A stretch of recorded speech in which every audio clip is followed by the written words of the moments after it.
the morning of January 15, 1947, a woman walking with her young child through a vacant lot in the Limerick Park neighborhood of Los Angeles noticed something pale against the grass. At first glance, it looked artificial, a discarded mannequin, broken and unwanted. In a city still expanding outward, open land often became a dumping ground. But as she stepped closer, the shape resolved into something unmistakably human.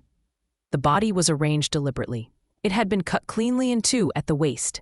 The skin was pale, drained of blood. The face bore deep, precise slashes extending from the corners of the mouth, creating an expression that looked like a forced smile. The body had been washed. There was no dirt beneath the fingernails. No debris clung to the skin. Whoever left her there had taken time and care. Police arrived within hours. Photographers followed almost immediately. By midday, the crime scene was no longer just evidence. It was an image, captured and circulated.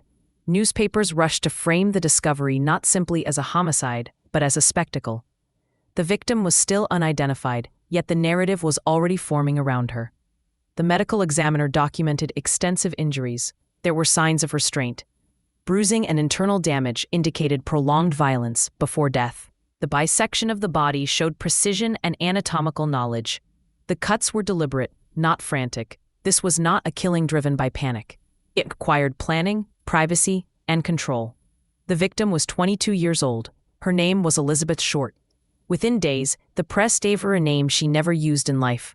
They called her the Black Dahlia, borrowing from a recent film noir and infusing the story with implication and darkness. The nickname endured because it served a purpose.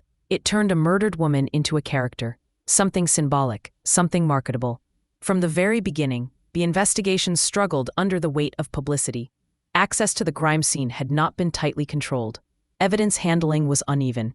Tips flooded police lines by the hundreds, then by the thousands. Confessions followed, many of them false. Some were encouraged by reporters eager for exclusives. Law enforcement found itself reacting, not leading, while the press constructed a story that moved faster than verified fact.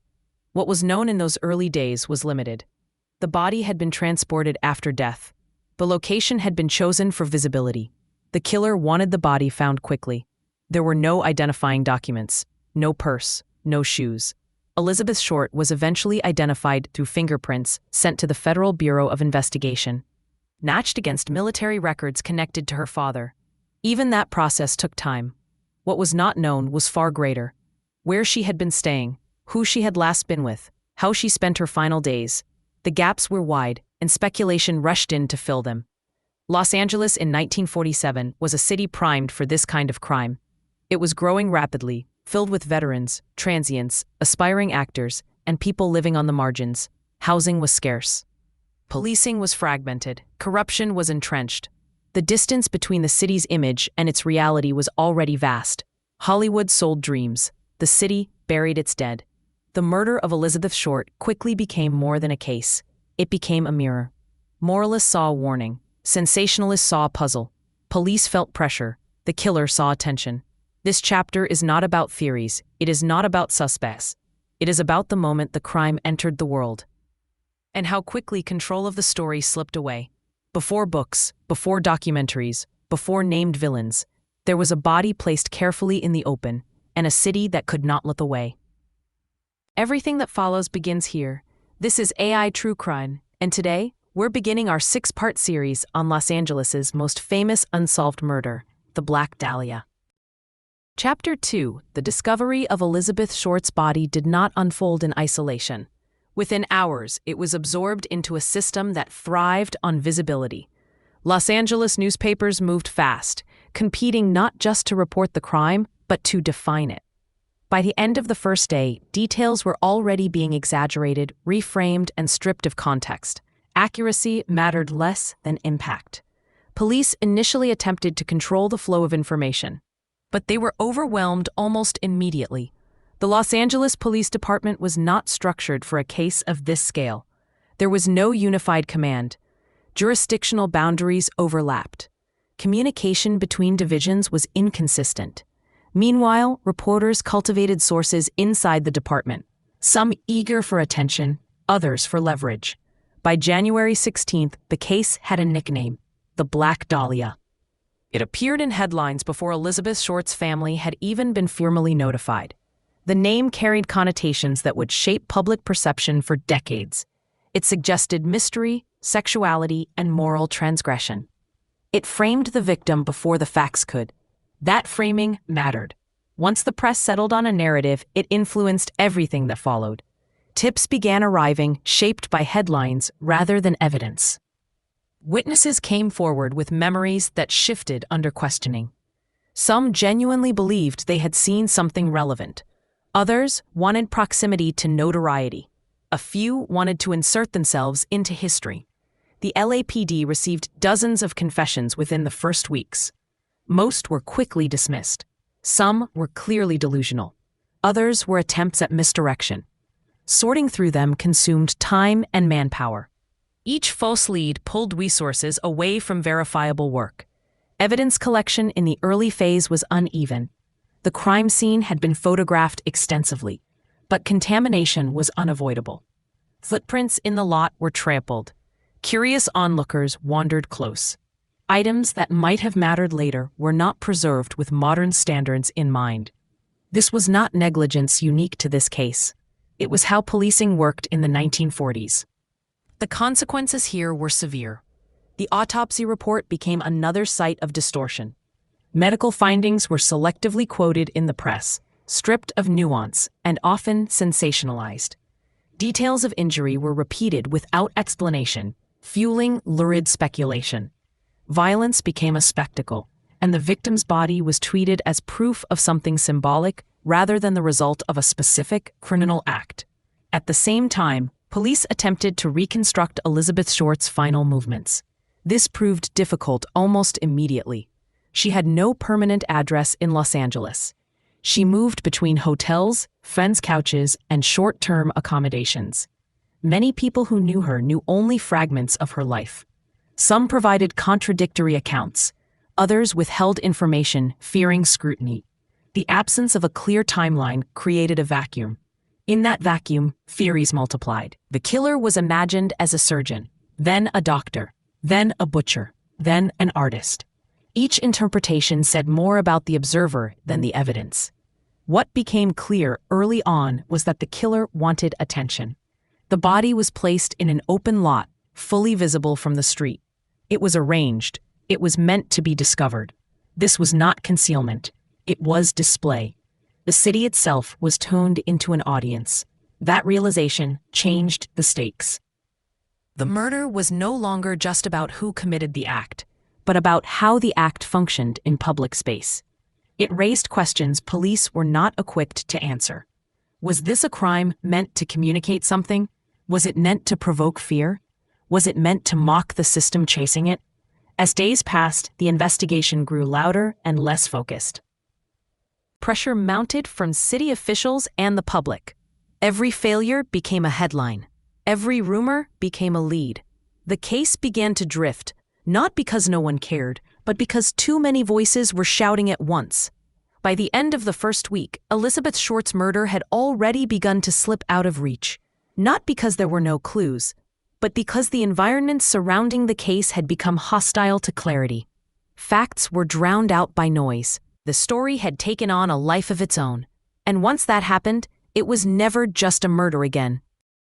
Chapter 3. Once Elizabeth Short was identified, the investigation shifted from shock to reconstruction. This was the phase where police tried to build a life backward. Not the myth that was already forming in the newspapers, but the actual movements of a young woman in the final weeks before her death. That effort immediately ran into structural problems. Elizabeth Short did not leave a neat trail. She had no fixed address in Los Angeles. She paid cash. She stayed briefly in hotels, sometimes registering under her own name, sometimes not. She moved between friends, acquaintances, and short-term arrangements that left little documentation behind. This was not unusual for the city or the era, but it made certainty difficult. The Federal Bureau of Investigation assisted primarily with identification and background tracing. Fingerprint records tied Elizabeth Short to earlier contacts with military authorities through her father. Beyond that, federal involvement was limited.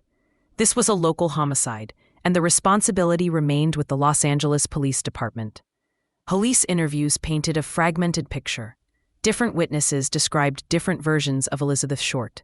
Some remembered her as quiet and reserved. Others described her as sociable and transient. These contradictions were not necessarily lies. They reflected how people present different versions of themselves depending on circumstance. The press, however, collapsed these fragments into a single narrative, one that emphasized risk, morality, and implication. Meanwhile, physical evidence continued to be reassessed. The condition of the body suggested it had been held somewhere private before being dumped. There was no sign of struggle at the discovery site. No blood pooled in the soil. No evidence that death occurred there. This narrowed the crime geographically while simultaneously expanding it. The killing had happened elsewhere, in a space still unknown. Police canvassed medical professionals, surgical supply houses, and slaughterhouses. They examined hospitals, clinics, and anyone with anatomical training. This line of inquiry was logical, given the precision of the injuries, but it was also broad. Thousands of people fit the general description. Very few could be meaningfully excluded. The press seized on the idea of a medically trained killer. Headlines elevated speculation into certainty. The figure of the brilliant, detached murderer took shape almost immediately. This archetype would follow the case for decades, influencing which suspects seemed plausible and which did not. At the same time, the volume of information became unmanageable. Tips arrived faster than they could be evaluated. Sightings of Elizabeth Short after her death were reported. Some claimed she had been seen alive days later. Others insisted they knew where she had stayed, or who she had argued with, or who she feared. Each claim required attention. Most led nowhere. What made this phase particularly damaging was the absence of a single, stable timeline. Without clarity about her final movements, investigators could not anchor their work. Each new claim shifted the narrative slightly. Each shift created new branches that had to be followed or formally discarded. Behind the scenes, pressure intensified. City officials demanded progress. Editors demanded answers. Police leadership demanded results. The case became a measure of institutional competence, not just criminal investigation. That kind of pressure narrows thinking. It rewards speed over caution and certainty over ambiguity. Elizabeth Short herself receded during this phase. The more investigators struggled to define her final days, the more the public version of her hardened into stereotype. She became less a person and more a symbol, shaped by fear, fascination, and projection. By the time the initial reconstruction phase ended, the case had developed a dangerous imbalance. There was more information than understanding, more noise than signal. The investigation was active, but it was already reactive, chasing fragments instead of building from solid ground. The body had been discovered. The victim had been named. But the center of the case, the place where fact could still assert control, was slipping, and in that instability, something else was beginning to emerge. Not evidence, but performance. Chapter 4. The first communication arrived days after the body was found. It did not come to the police. It came to the press. An envelope addressed in cutout letters was delivered to the offices of the Los Angeles Examiner. Inside were items that belonged to Elizabeth Short: her birth certificate, photographs, an address book. The package had been carefully cleaned. Even the paper showed signs of deliberate handling. It was signed simply, "The Avenger." This was not a confession. It was a claim of authorship. By bypassing law enforcement and going directly to the media, the sender made a clear choice. The audience was not the police. It was the city. The message was not about resolution. It was about control. More letters followed. Some taunted. Others corrected reporting errors. Each reinforced the same idea. The killer was watching the coverage. The coverage mattered. The murder was not complete without public attention. The press treated these communications as proof of narrative depth. Headlines framed them as evidence of intelligence, even genius. Every phrase was parsed. Every detail reproduced. The killer's voice was amplified, repeated, and analyzed in public. Law enforcement had no way to verify the sender's identity with certainty. Some items in the package were genuine. Others could have been obtained through secondary means. That ambiguity became part of the story. Authenticity itself turned into a performance, staged through the media. The language of the letters was theatrical, deliberately archaic in places, self-conscious in tone. It suggested a person aware of how villains were supposed to sound. This mattered less for what it revealed about the sender and more for what it revealed about the era. The cultural script for the intelligent, mocking criminal already existed. The sender stepped into it. The murder itself had already crossed into spectacle through the placement of the body. The letters extended that spectacle in time. They kept the story alive. They redirected attention when interest might have faded. Each communication reignited fear and fascination. There is a temptation to interpret this as artistry, as symbolism, as intention layered with meaning. That temptation must be resisted. What can be said with certainty is simpler and more disturbing. The communications demonstrate an understanding of media dynamics.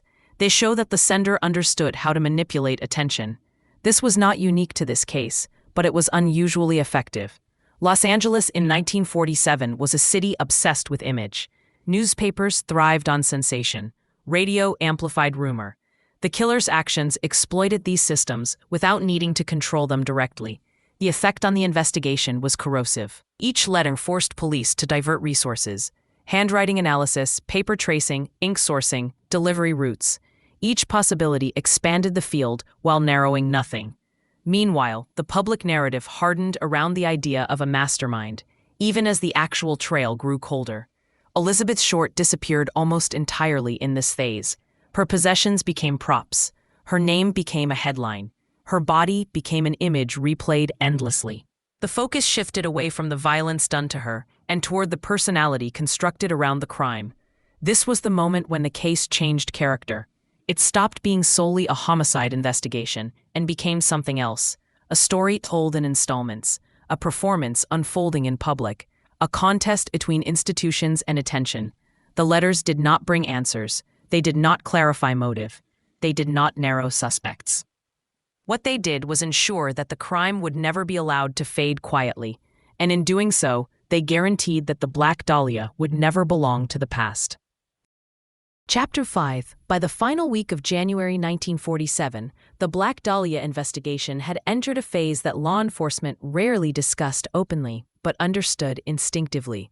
The case was no longer governed by evidence. It was governed by urgency. And urgency, once it replaces method, begins to eat its own foundation. The Los Angeles Police Department was overwhelmed by volume. Tips arrived constantly, by telephone, telegram, handwritten letter, and personal appearance. Many were vague, offering little more than intuition or coincidence. Others were elaborate narratives, constructed from newspaper coverage, shaped by what had already been printed, rather than what had been witnessed. Each tip demanded attention, because ignoring even one felt politically dangerous. The result was paralysis, disguised as activity. Detectives were assigned leads that collapsed almost immediately. A reported sighting would unravel under basic questioning. A named suspect would turn out to be hundreds of miles away. A promising story would contradict physical evidence the moment it was examined. The case file expanded rapidly, but it did not deepen. It flattened, becoming a mass of disconnected fragments rather than a coherent structure. Inside the department, confidence began to fracture. Some investigators believed the killer had stable access to a private location within Los Angeles, a space where Elizabeth Short could be restrained, assaulted, and killed without interruption. Others believed the crime bore the marks of a transient offender, someone passing through the city, leaving no roots behind. These competing assumptions mattered because they dictated where police looked, and more importantly, where they did not. At the same time, the department was grappling with the consequences of its earliest decisions. The crime scene had been compromised almost immediately. Too many people had been allowed too close. Too many photographs had been taken before evidence was fully documented. Witnesses had spoken to reporters before detectives ever reached them, meaning that recollections were already shaped by headlines and speculation. These were not minor errors. They were structural failures, and they could not be undone. Publicly, police leadership projected confidence.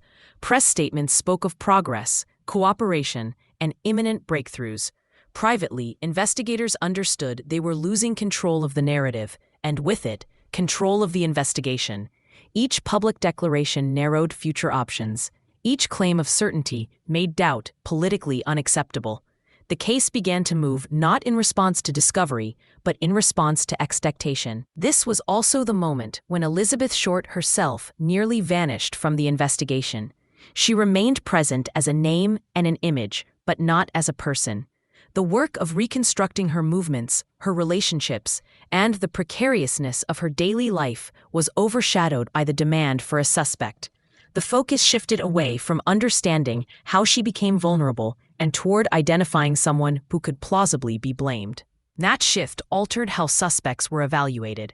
Evidence became secondary to narrative fit. Investigators asked not whether the facts pointed to a person, but whether a person could be made to fit the facts as they were now popularly understood. Backgrounds were scrutinized not for relevance, but for shock value. Plausibility replaced proof.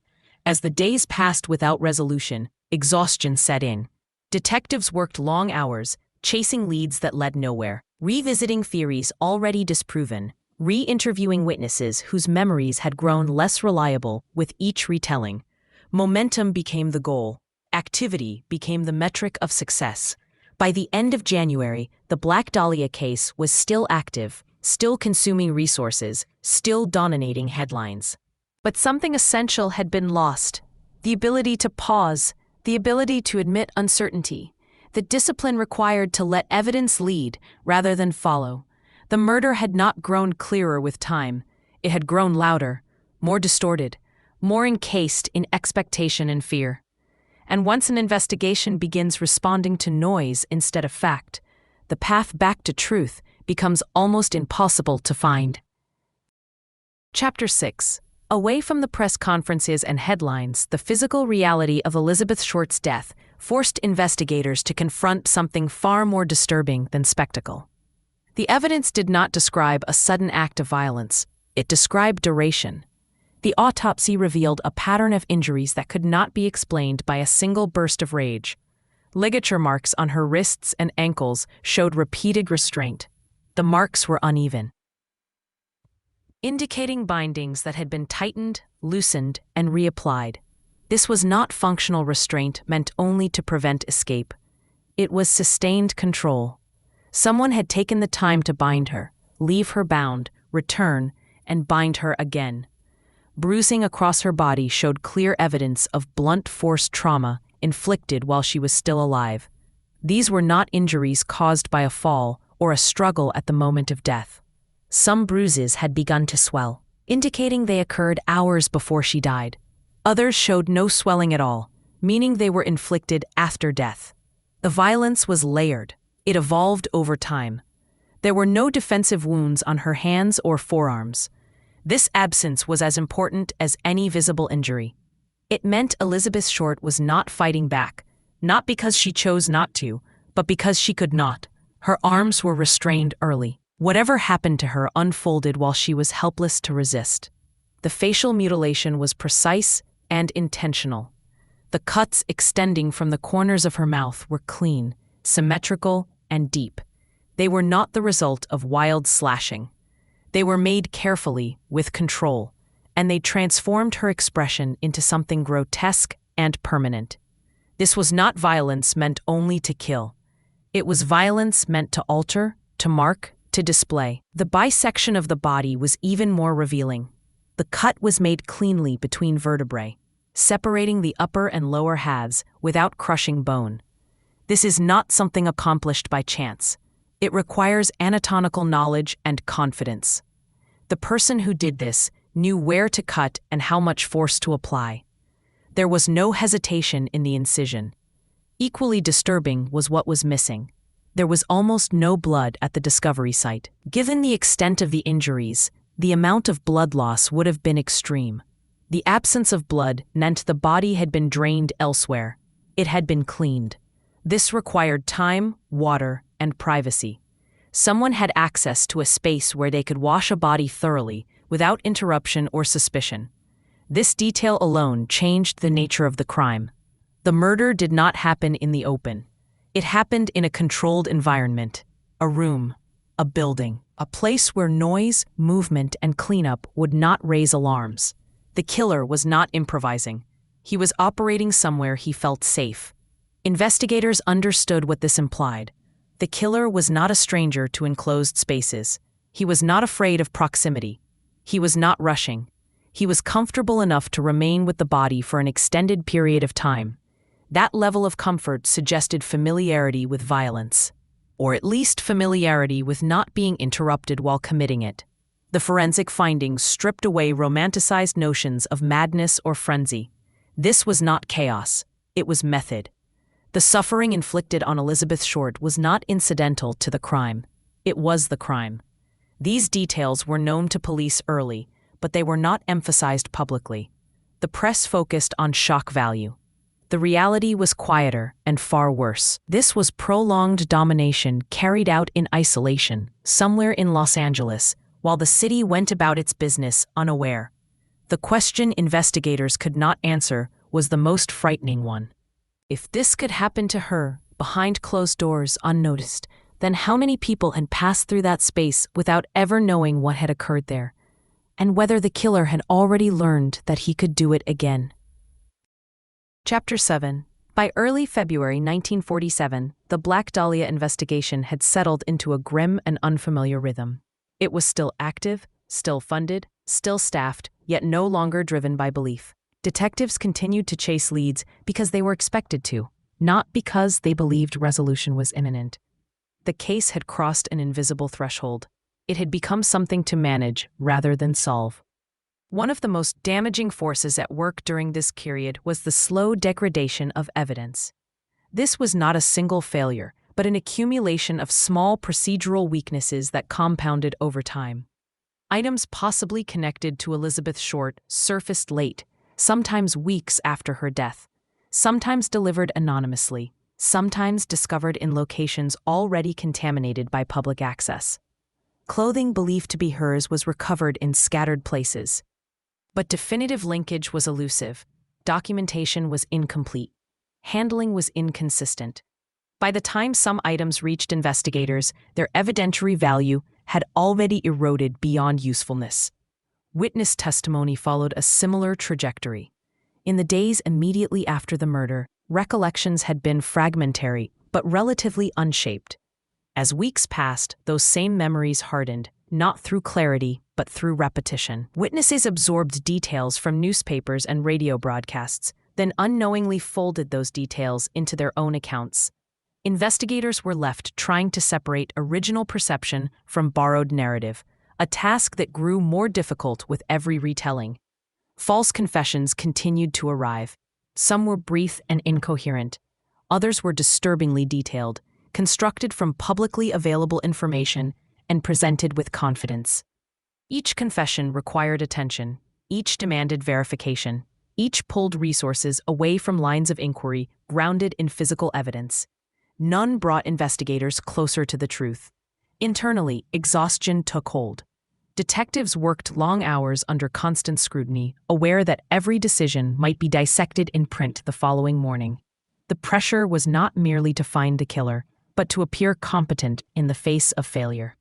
This atmosphere discouraged uncertainty. It rewarded decisive statements, even when evidence did not support them. The investigation increasingly moved in response to optics rather than discovery. The killer, whoever he was, remained untouched by this chaos. No reliable physical evidence tied any suspect conclusively to the crime. No witness could place a specific individual with Elizabeth Short in her final hours with certainty. The city was full of people who had brushed past her life briefly and forgotten her just as quickly. That anonymity, once ordinary, had become fatal. As time passed, the Black Dahlia ceased to be treated as a solvable crime and began to function as a symbol. It absorbed cultural anxieties about post-war Los Angeles, about violence hidden behind closed doors, about women living on the margins, about institutions unable to protect the vulnerable or contain the spectacle of their failure. The longer the case remained unsolved, the heavier it became with meaning. Elizabeth Short herself was almost entirely lost in this transformation. Her name endured, but her life was obscured. She was remembered as a body, a crime scene photograph, a cautionary tale. The person who existed before January 1947 was buried beneath projection and myth-making. her complexity flattened into stereotype. This is where episode 1 ends. Not with an arrest, not with a revelation, but with an absence. The absence of answers, the absence of accountability, the absence left behind when violence overwhelms the systems meant to confront it. Next week, in episode 2, we step away from the mutilation and the spectacle. We go back before the nickname, before the headlines, before the mythology. We reconstruct Elizabeth Short's life in verifiable detail, where she came from, how she moved through the world, the precariousness of her existence, and how the press reshaped her story once she was no longer alive to correct it. Before there was the Black Dahlia, there was a young woman trying to survive in Los Angeles. That is where the story continues. This is AI True Crime. The intelligence is artificial, but the crime is real. AI True Crime is written by ChatGPT, read by Speechalo, with music by Mareka.